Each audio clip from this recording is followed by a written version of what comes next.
Bonjour, dans une précédente vidéo, je vous ai parlé de ce servomoteur, comment le faire fonctionner, le faire tourner en continu. J'ai monté aussi un capteur de courant ACS 712 sur une carte Node MCU et un écran OLED pour afficher le courant consommé et la puissance de ce servo. Donc seulement j'ai voulu ajouter quelque chose, un truc que je pensais que c'était trop banal, qui est ce capteur de vitesse de rotation. Donc basé sur un capteur infrarouge LM393. Donc dans cet exemple, j'ai pensé que c'était très simple d'afficher la rotation la vitesse de rotation. Donc seulement j'ai trouvé beaucoup de difficultés. Je vais les expliquer. Juste je commence par vous montrer que ça marche. Donc ça bug un peu, mais c'est bon. Voilà, donc voilà, à chaque passage donc il sera comptabilisé. Vous voyez 84 rotations par minute. Donc j'ai fait un peu d'alternance sur l'écran. Voilà. Donc, vous voyez lorsqu'il passe plusieurs fois sur le capteur, donc peut-être qu'il affiche un peu plus de rotation. La rotation est mesurée chaque 5 secondes. C'est moi qui ai choisi cet intervalle. Donc normalement chaque 5 secondes il passe 8 fois. Donc pour calculer combien de rotations par minute, on multiplie par 12. Voilà, donc 8 par 12, normalement ça donne 96 rotations par minute. Donc vous voyez que ça marche. Juste j'ai découpé cette pale là pour qu'elle coïncide avec ce capteur, et j'ai essayé de le bien positionner. Donc voilà, c'est le capteur. Donc tout est basé sur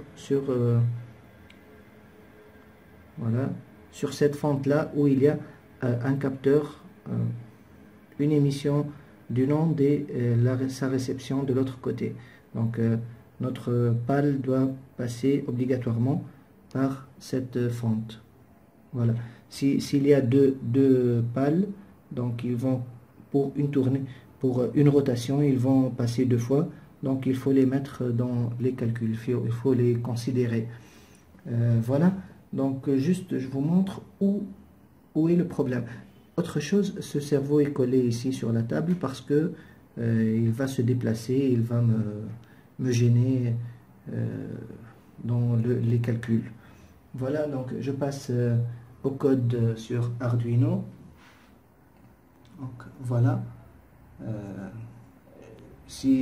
Si vous voulez savoir tous les détails, donc je vous recommande de voir la vidéo précédente. Sinon, juste je vous montre le petit truc parce que voilà, au début je recevais des erreurs de boot de ce type là, donc ce texte là, avec un défilement dans le serial ici. Donc je reçois beaucoup de défilements et ça interrompt directement, ça interrompt beaucoup le fonctionnement, et même la carte elle fait beaucoup de redémarrage, de boot. Voilà, tout est comme dans l'exemple précédent, sauf que j'ai ajouté voilà, attache interrupt digital pin to interrupt encoder. Le encoder c'est la pin numéro donc 13 qui correspond à 17 sur la carte. Donc voilà, count pulse c'est une fonction donc qui doit incrémenter le compteur à chaque passage de la pale, et on met rising pour changer d'état. Donc voilà, c'est juste cette fonction qui est mise dans le setup. On doit aussi déclarer que le encoder c'est un input et on le met sur high.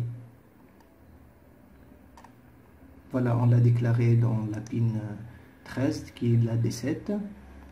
Et on passe après le setup. Donc on a la fonction count pulse, donc qui incrémente notre compteur qui est initialement à 0. Et puis ici dans la loupe qui va faire fonctionner tout notre cerveau. Donc ici j'ai voulu que ça soit un comptage pour chaque 5 secondes. Donc ici c'est notre fonction avec le display sur l'écran OLED. Donc si on élimine tout ce qui est display, on a plus ou moins 4 lignes peut-être. Voilà, donc pour dire que chaque 5 secondes on comptabilise combien de rotations et on multiplie par 12 et on l'affiche sur l'écran donc pendant 2 secondes et voilà. Donc seulement j'ai trouvé beaucoup de difficultés et je les ai surmontées parce que j'ai lu beaucoup sur les forums. Ils disent que peut-être qu'il ne faut pas utiliser certaines broches sur la carte Node MCU. Eh ben, c'est faux. Ils disent peut-être qu'il ne faut pas utiliser une alimentation de la carte, qu'il est obligatoire de passer à une alimentation externe. Pour moi, je n'ai pas ce problème. Je suis déjà alimenté par une alimentation externe que voici. Donc c'est celle-ci. Donc je ne trouvais pas où est le problème. La carte redémarre beaucoup. Donc toute l'astuce c'était que il y a beaucoup de configurations. Il faut changer dans le setup, il faut changer dans le menu outils quelques trucs. Donc ce n'était pas le problème. C'était seulement cette déclaration là qu'il fallait ajouter. Donc notre fonction count pulse, il faut la charger dans la mémoire RAM.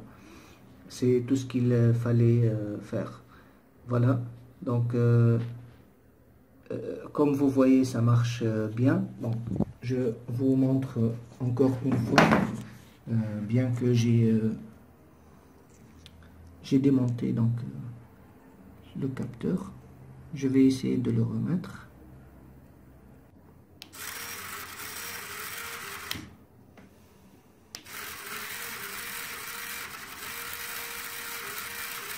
Voilà, vous voyez, il faut avoir beaucoup de patience, il faut être très adroit. Et voilà, oh là là. Donc, vous voyez que ça marche. N'hésitez pas à me poser vos questions. Merci de m'avoir suivi et à la prochaine.